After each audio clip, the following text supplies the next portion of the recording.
this budget focus on national security. If invested properly, debt will provide one with the platform and capacity to pay the debt itself. National Assembly scrutinizes 2024 appropriation bill, gives executive thumbs up for planning and projections. I enjoin you to stay off crime. You will breathe the freedom air. Freedom at last for more inmates at congested custodial centers in Nigeria.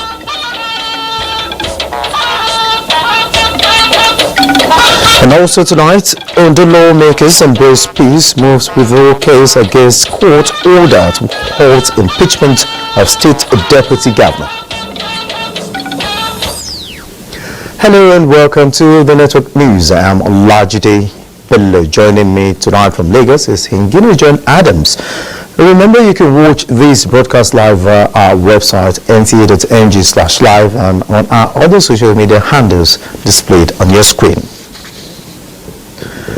Nigeria's President Bola Ahmed Tinubu is among the world leaders attending the United Nations COP28 climate conference holding in Dubai, United Arab Emirates.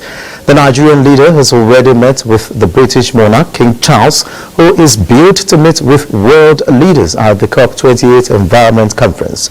President Tinubu is among the first leaders who had a discussion with the king on energy and the Israel-Hamas crisis. The president left Nigeria for the conference on Wednesday and plans to remind developed countries of their public pledge to provide $100 billion annually for support to localized initiatives in addressing climate change-related challenges during COP28. The Nigerian delegation to the summit is expected to actively explore new and deeper bilateral partnerships to implement Nigeria's energy transition, Article 6 project, internationally transferred mitigation outcomes, technology transfer, capacity building, and methane mitigation.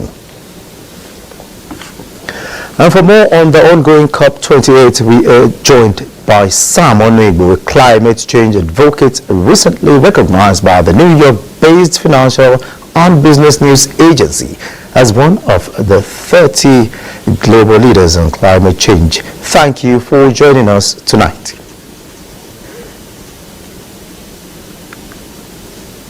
Thank you so much.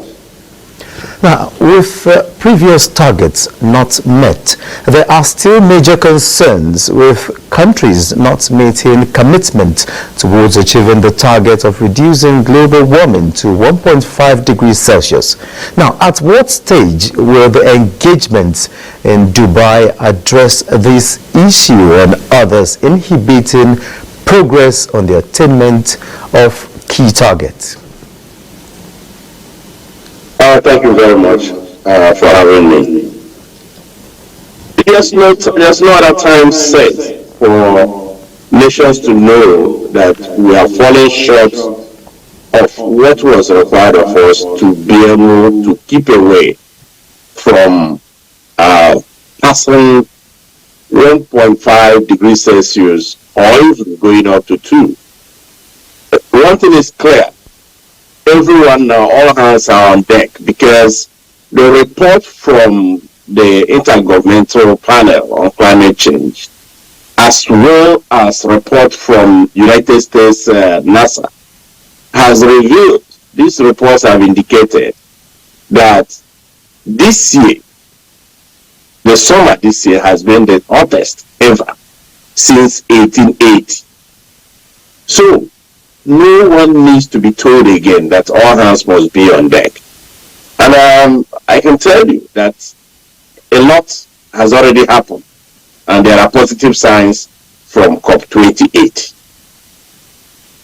All right, Sam Onegbu, before I go on to the next question, our man Charles Alpha is also in Dubai to cover the COP28. Let's get some feelers from Charles. 30th November to 12th December 2023 will be a major decisive moment for world leaders to act on climate commitments and prevent the worst impacts of climate change on the planet as the United Nations Climate Change Conference COP28 opens with a resounding call to accelerate collective climate action in Dubai. This global stocktake will be a catalyst for greater ambition in meeting the Paris Agreement's goals as nations prepare to submit revised national climate action plans by 2025.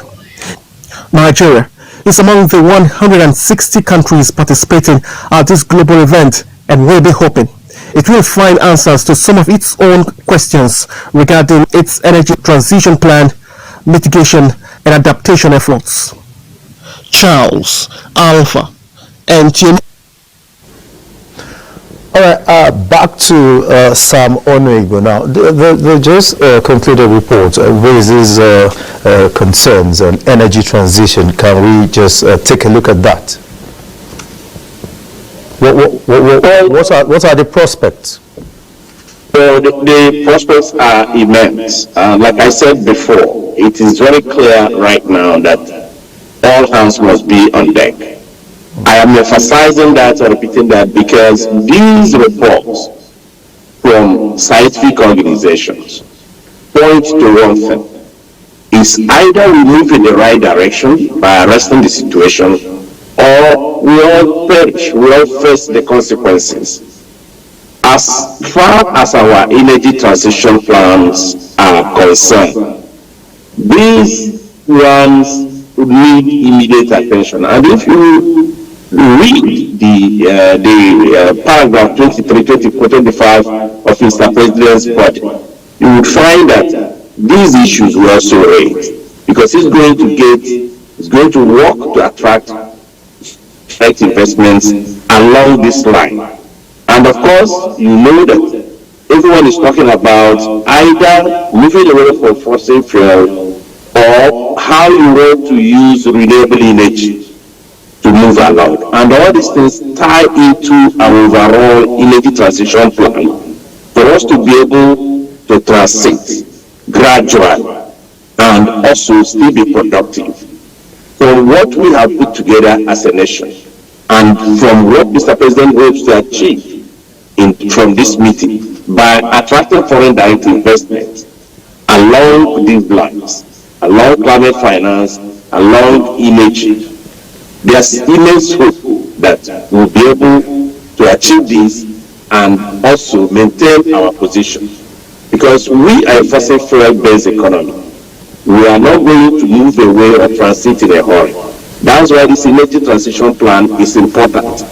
And we are going to follow it religiously, hoping that we're able to bring in new investments along that line. Do not also forget that Mr. President signed the Electricity Act just about 10 days after he assumed office. And in that act, there are several provisions on something like renewable energy. If you go to sections 142, 143. So all these things put together point to the fact that we are conscious of the fact that we must move. While our customers for fossil fuel, people like China, United States, and all, while they are transiting, we also have our business to be able to get our energy transition plan online, on track, so that we are not left with either stranded assets or we're not left in a position where we don't have where to move to. We don't want to transit into crisis. Okay, Sam, just before I let you go very quickly, what are the investment opportunities for countries like Nigeria, especially in the energy transition? Very quickly. The investment opportunities are much. Let me just point out something. Out of the 600 million people in Africa that have no access to electricity, Nigeria alone takes about 90 million of that. And like we said, and I've said that several, I said it in Scottish Parliament, I said it in Nairobi, the opportunities for people to invest is much. And that's why we are calling on foreign direct investors, and which is why I said Mr. President is going to work on that, to come here and invest so that they do not repeat the mistakes they made when we privatize our telecommunications sector. So the opportunities are immense because there is lack of energy in the country. All right. Many thanks, Samuel Nwigbo. Okay. Many thanks. That's the much we'll be able to take from you. Samuel Nwigbo, a climate change advocate, joining us live from Dubai. Thank you very much for having me. And back home to budget matters now. Lawmakers in the Senate are optimistic the assumptions and parameters in the proposed 2024 appropriations are in tune with reality and would effectively address socio-economic issues in Nigeria. National Assembly correspondent Lami Ali reports on the highlights of the debate and the general principles of the bill, which commenced today at the Senate. Issues of revenue shortfall and meeting unexpected emergencies can only be tackled either by 1, borrowing, or 2, cutting expenditure. Senate Leader Obeyemi Bamidele opens debate, stating the few options before government which influence decisions on funding the budget. Government, he added, is strengthening framework for public-private partnership and concessions, as well as leveraging the opportunities in the green finance for all-round prosperity. Some of the expenditures are fixed. We can't do anything about that. But we must work on the variable portion of the expenditures. We still have conflict between the government intention of deregulation and fixing of exchange rate. Be sure that we have a conducive environment for investment to come into the country. It's not rocket science. The whole thing can be reversed. It's sheer determination and the zeal, the political will to do that. Debate on the bill continues Friday. Senate went orange in support of the 16 days of activism against gender-based violence and urged federal government to prioritize accommodation for female students to prevent abduction. To symbolize a future without violence against women. This is an issue that transcends national boundaries and cultures. All important motion to invest to prevent violence against women and the girl child. Please, as we protect the rights of women, we should also protect the rights of men. Senate Committee on Niger Delta Development Commission, at a meeting with management of the commission, harped on the need for completion of abandoned projects, provision of employment, and auditing of accounts. The committee emphasized that the lives of people of the Niger Delta must be impacted through programs and projects of the commission. From the National Assembly, Lami Ali, NTA News. At the House of Representatives, lawmakers there described the 2024 appropriation bill as the foundation for renewed hope in Nigeria's economic prosperity, expressing confidence in the Tinubu administration to drive national rebirth and economic recovery. Commencing debate on the 2024 budget proposal of 27.5 trillion, lawmakers in the Green Chamber commended President Bola Tinubu for presenting a realistic spending plan for the next fiscal year. National Assembly correspondent Mitari Ipen reports.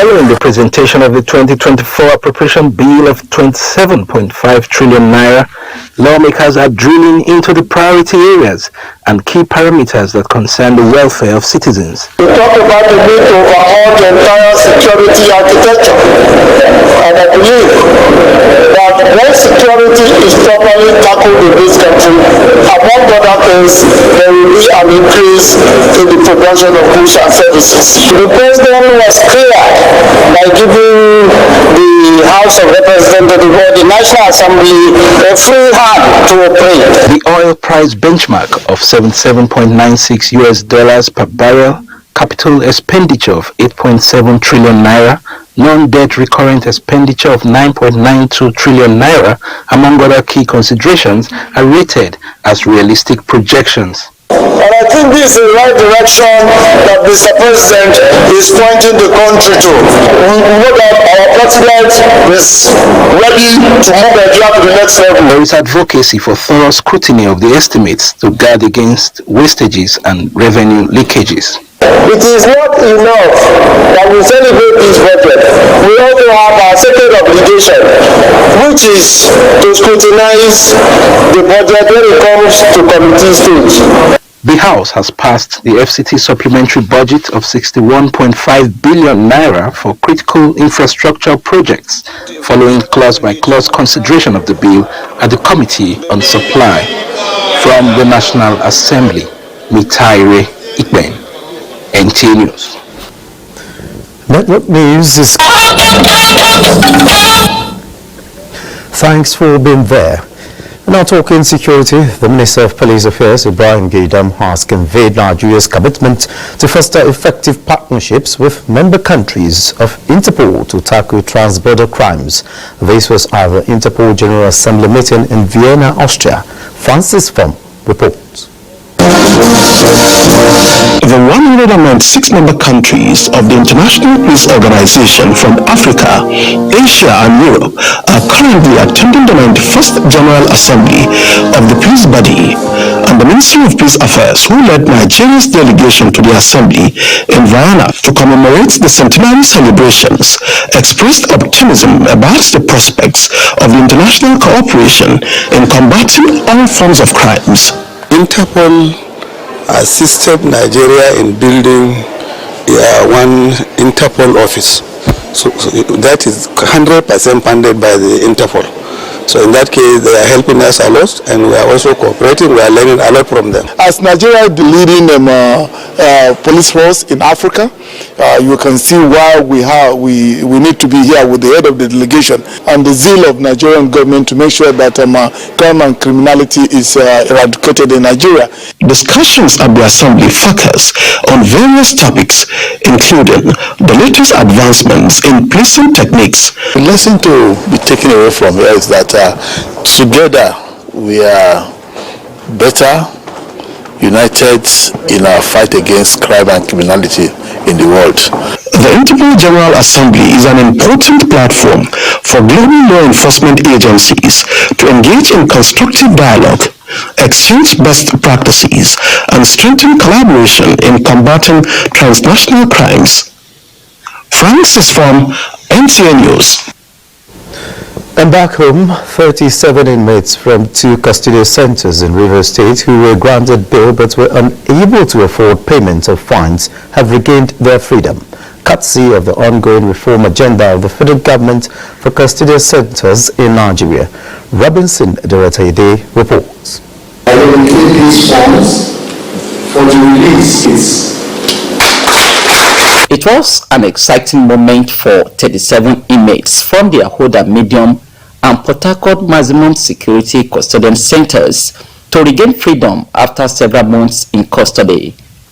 Minister of Interior Olubunmi Ojo represented says the release is part of the renewed hope reforms. I enjoin you to stay off crime and criminality. They will breathe the freedom air by the grace of God, and I pray that they will not find their way to the custodial center anymore. Some of the inmates volunteered to speak after receiving 10,000 naira stipend. Happy for what our leaders they are doing for us. By going out of this place, I will not go back to the life I've been living that landed me into this problem. An artwork constructed by the inmates was presented to the minister.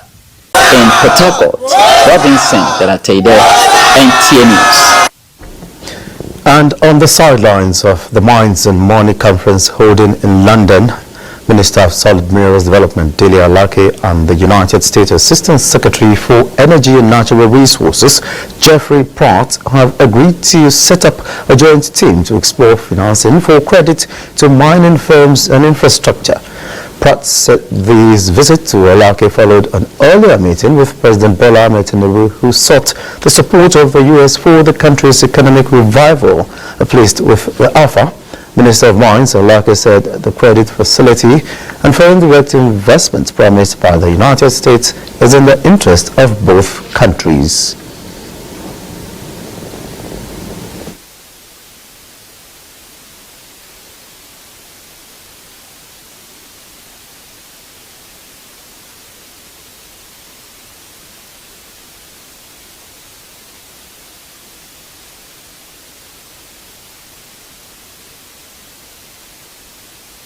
how can we be the best partner?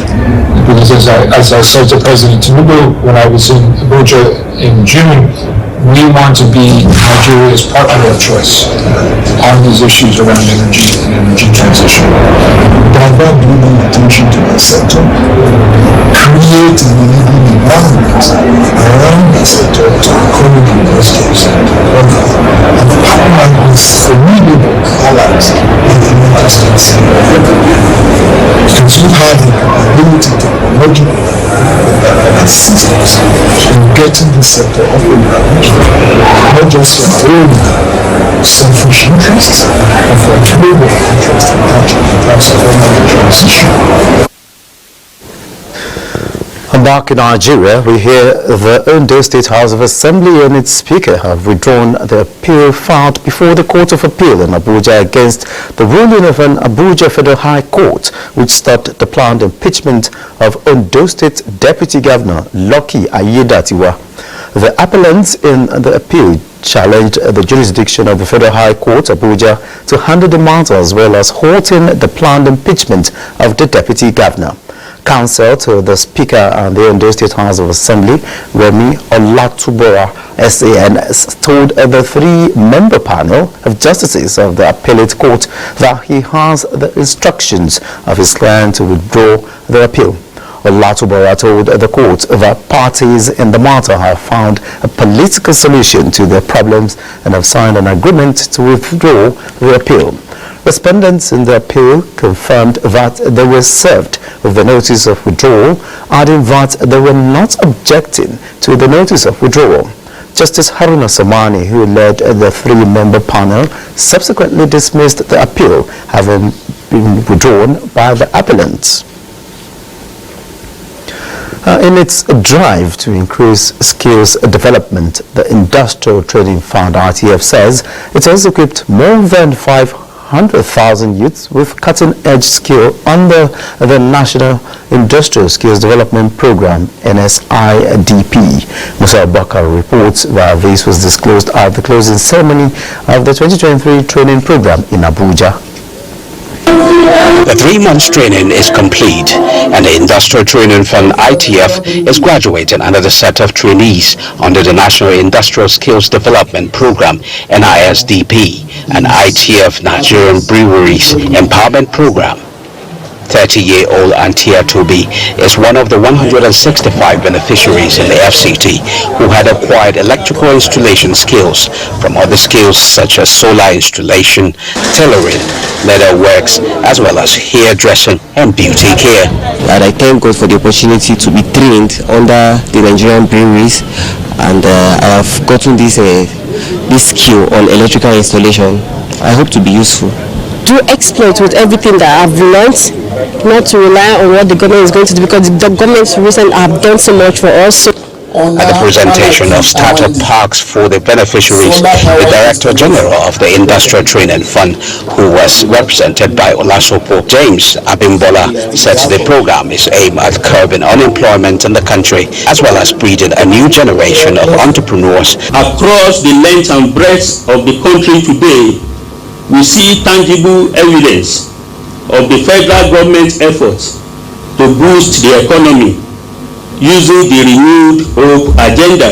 I reiterate the commitment of the federal government of Nigeria to positioning the MSME for global competitiveness through effective implementation of policies and programs. With this initiative, we have not only trained individuals, but also laid the foundation for a more skilled and competitive workforce. With 1,000 youth sponsored by the Nigerian Breweries, starting a business is the next line of action for these beneficiaries. As the new ITF Chief Executive sets out new goals to move the Manpower Development Agency to new heights. In Abuja, I am Musa Abubakar, NTA News. It's all about accelerating steps in the journey to a digital Nigeria, and the financial sector is falling in line in the quest to reach this destination. And so at the 4th Development Bank of Nigeria lecture series, discussions centered on leveraging technology to improve the ease of doing business for micro, small and medium enterprises, MSMEs. Tim Dimba Ndubisi has details. There are more than 37 million micro, small and medium enterprises, MSMEs, in Nigeria. Matthias, a mobile phone dealer, and Grace, owner of a small grain and bag crafting business, fall into this category. Grace attests to experiencing business boom by using digital technology. I emphasize at the Development Bank of Nigeria's lecture series. Conversations are on how adoption of digital technology by all micro, small and medium enterprises, MSMEs, can drive innovation and profitability, improve Nigeria's global ranking on ease of doing business, and boost economic growth. DBN, as a key advocate for MSME financing and a driver of sustainable development, recognizes the vital role of technology in Nigeria, and thus will continue to promote solutions that unlock innovative funding for MSMEs in a way that finances a sustainable future. Artificial intelligence, blockchain, robotics, UAV, IoT, and additive manufacturing. These emerging technologies are general purpose technologies. They cut across so many sectors, and SMEs can benefit the most. This administration has launched several initiatives to support small businesses and entrepreneurs, including 3MTT program, which is a critical part of the Renewed Hope agenda. These initiatives will help to boost the capacity of MSMEs. The Development Bank of Nigeria was set up by the federal government in conjunction with some international financing institutions to give financial assistance to micro, small and medium businesses. In the last few years, more than 400,000 MSMEs, 67% of them owned by women, have received well above 700 billion naira loans, with about 900,000 jobs created. In Abuja, Chimdema, BBC, NTA News. To unlock the huge potential in Nigeria's agricultural sector, the Nigerian Incentive-Based Risk-Sharing System for Agriculture Lending, NISAL, is profiling Rivers State to discover areas of intervention in terms of capacity building in agribusiness, financial assistance and business advisory systems. Managing Director of NISAL, Abbas Umar Masanawa, who led a team of delegation from the establishment, disclosed this during a project launch at a Globetrot farm sponsor Nigeria Limited in Oyibo, local government area of Rivers State. Ijoma Ogokwe has the details. To agriculture over the years prompted a visit to Rivers State to facilitate development of farms through engagement of farmers and youths who are ready to venture into commercial agriculture. This time the delegation is in Globetrot Integrated Farms, Obabu Oyibo in Rivers State, to further strengthen its partnership in agribusiness development. The Managing Director, NISAL, Abbas Omar Masanawa, while applauding Globetrot Farm Sponsor as one of the many successful businesses currently in their portfolio, urges state governments and the private sector to partner NISAL as its value chain approach to agribusiness financing. Thousands of young men and women are coming out of school. They have no work to do. The word collective is just simply not there. We can help the government because the government cannot do it alone. But people like NISAL, organizations like NISAL, with financial institutions and with the support of the farmers and the value chain players, actually will make greatest impact. In an overview of the 5 years existence of Globetrot Farm Sponsor Nigeria Limited in Rivers State, the General Manager Hamsulad John acknowledged improvement in livestock production through the intervention of NISAL and Polaris Bank. He says presently the positive impact is evident in the integrated poultry production facility, which currently has over 8,000 beds. We need support, and that support we will always rely in this partnership we have built over the years, and we plan to leverage on that going forward. This is a project which is equally much dearer to the governor of the state. The Nigeria Incentive-Based Risk-Sharing System for Agricultural Lending is a federal government establishment with the sole aim of de-risking agriculture, facilitating agribusiness while offering guaranteed support for financial institutions to venture in and invest with confidence. In Port Harcourt, Ijomo Gweke, NTA News. Now let's head to the Center of Excellence where Hingino is standing by. Hingino. Thank you, Olajide. The Supreme Court's ruling, which allows continued coexistence of the old Naira notes alongside the redesigned currency, has given Nigerians relief after a long period of uncertainties. The landmark judgment, experts say, is in tandem with the expectations of many Nigerians who cannot bear another cash crunch. Joel Kukola has the report.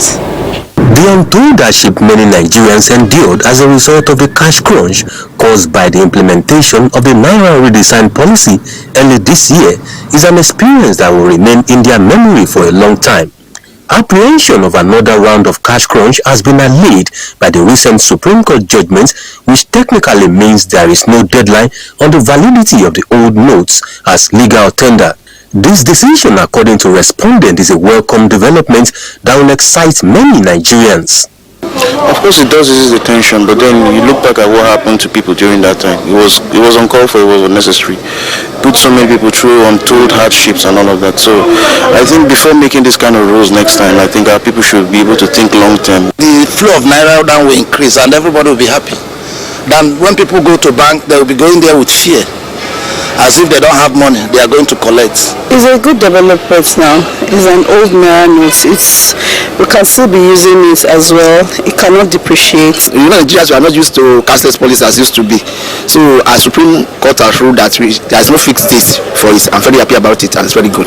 Some Lagos residents believe that implementation of the Naira redesign policy should have been more strategic to avoid economic backlash. Now that the rule of law has prevailed, Nigerians expect economic stability. By the ruling of the Supreme Court, it is going to, help the system to be balanced.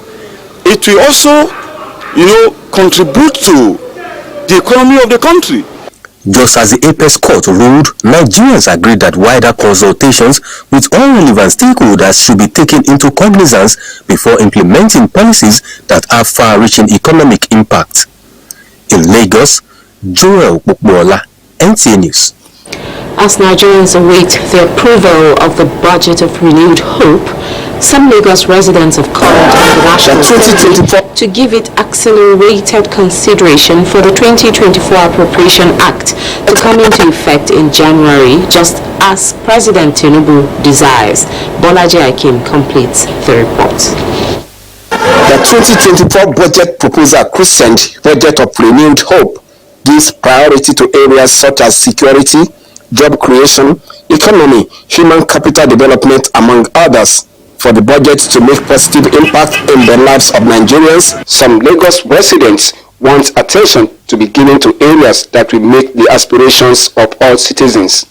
Government really needs to work on that area of how they can revamp our economy to have a better bounce back. They should create an enabling environment for the young ones to see and start something. And then the aspect of looking on the pensioner side. The government should focus more on agriculture. Although Lagosians applaud the president for early presentation of the budget proposal, they are demanding transparency in the implementation process. Be careful the way they are distributing it, and they have to make sure they monitor the expenditure process of it. They see the rural areas, they know about our agriculture, the health sector, import and exports. They know much about these things than even we, the common people, do. So I expect they will just help us. President Bola Tinubu on Wednesday unveiled the 2024 proposed budget of 27.5 trillion naira, which is said will improve the effectiveness of the country's budget performance, as his administration will focus on ensuring value for money, greater transparency, and accountability. In Lagos, Bolaji Akim, NTA News. That's it from here. Network News will be back after this break. Do stay. Many thanks for being there. Vice President Kashim Shettima says the private sector forms an integral part of the crucial foundation that holds the Nigerian government, which is committed to sustaining an environment which fosters entrepreneurship and innovation. The Vice President stated this while commissioning some projects, including the Jele 93.1 FM radio station, Phase 2 of the Sir Emeka Ofor Foundation, Touch a Life housing project, and the AEMSL meter factory in Anambra State. Commending Anambra State for its private sector-driven development, the Vice President restated federal government support in addressing ecological challenges in the state.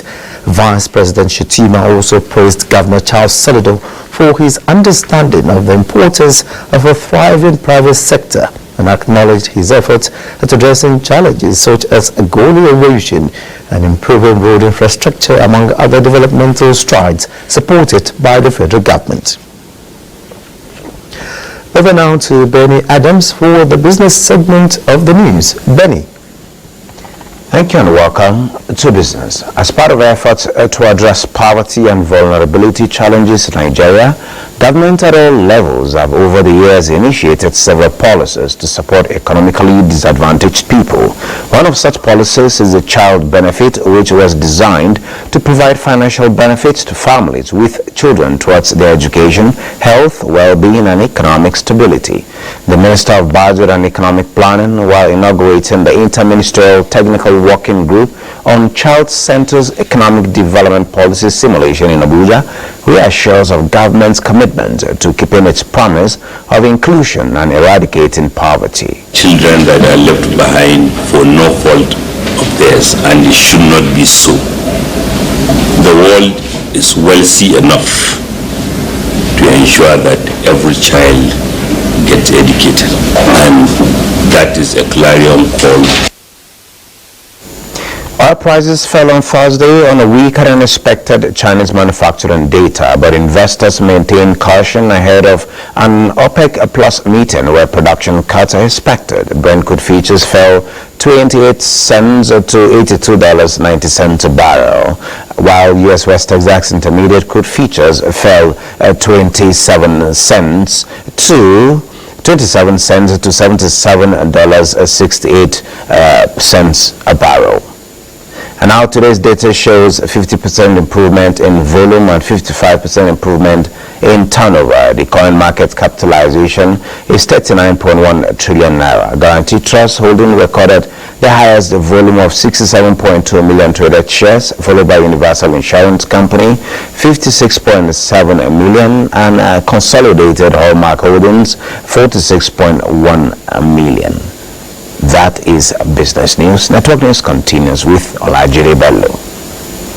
Many thanks, Benny. And moving on, the Director General of Nigerian Television Authority, Saliu Abdulhamid Dambos, has harped on the commitment of the organization to promoting Nigeria's diverse cultural heritage and tourism.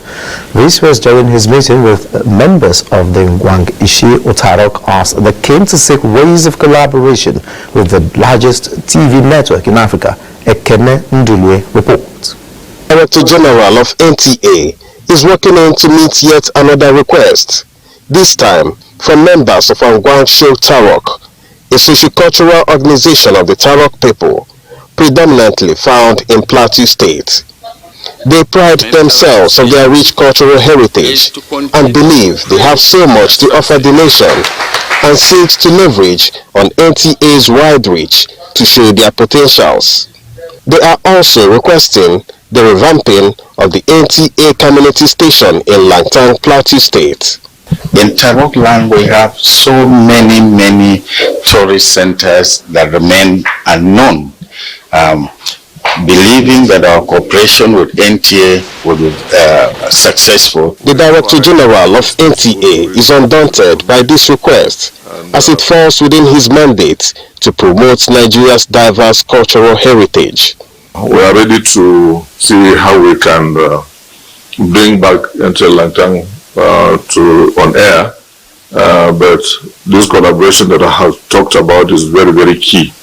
We are reaching out to all the corners of this country to bring out the beauty of our societies, vis-a-vis some of the treasures that we have in the country, with a view to attracting tourism. As they take their leave, there is no doubt in their minds that they have started a collaboration that will be beneficial to the Tarok nation.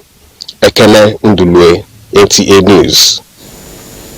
Another break there. Glad to know you're still there. Kaduna State Governor Senator Obasani has reiterated his administration's commitment to support the Federal Road Safety Corps for better service delivery. The governor was speaking at the inauguration of the newly constructed Federal Road Safety Corps Sector Command Office in Kaduna. Haruna Muhammad reports. It is a time of the year characterized with high vehicular movement on the highways, and critical to providing safety on the corridor is the Federal Road Safety Corps. This event brought together federal and state representation converging on Kaduna to inaugurate the newly constructed edifice of the FRSC Corps for a better working environment.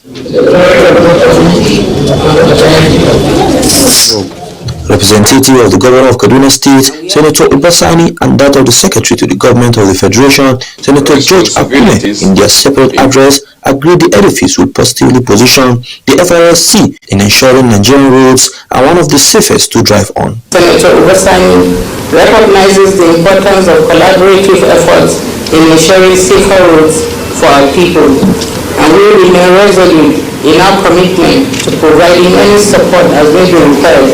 This year alone, the Corps has recorded over 23% reduction in road crashes. This indeed is a remarkable achievement. We are going to be there, and any infraction we are going to deal with it. So my call on motorists is they should also, their ambition on the road should be to arrive safe, to arrive alive. No doubt the newly inaugurated edifice will provide a better working environment for the personnel of the Federal Road Safety Corps for enhanced service delivery. In Kaduna, I am Haruna Mohammed, NTA News. Friends and associates of late Alhaji Shehu Utsman have continued to condole with the family of the deceased Magajingeri Kiana of Kiana local government area of Nasarawa State. Alhaji Shehu Utsman died at the age of 91 years in Abuja and has since been buried in accordance with Islamic rites. The third day prayer for the deceased is scheduled to hold 10 o'clock in the morning on Friday, 1st December 2023 at Kiana.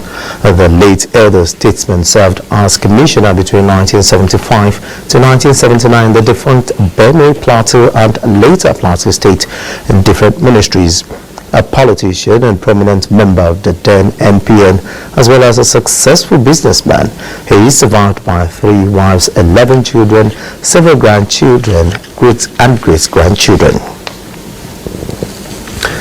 And that's it on the Network News. But just before we go, we want to inform you that the Super Eagles move closer to the 2024 Super Falcons, I beg your pardon, move closer to the Women's Africa Cup of Nations qualification after the Cape Verde demolition. I am Olajide Bello.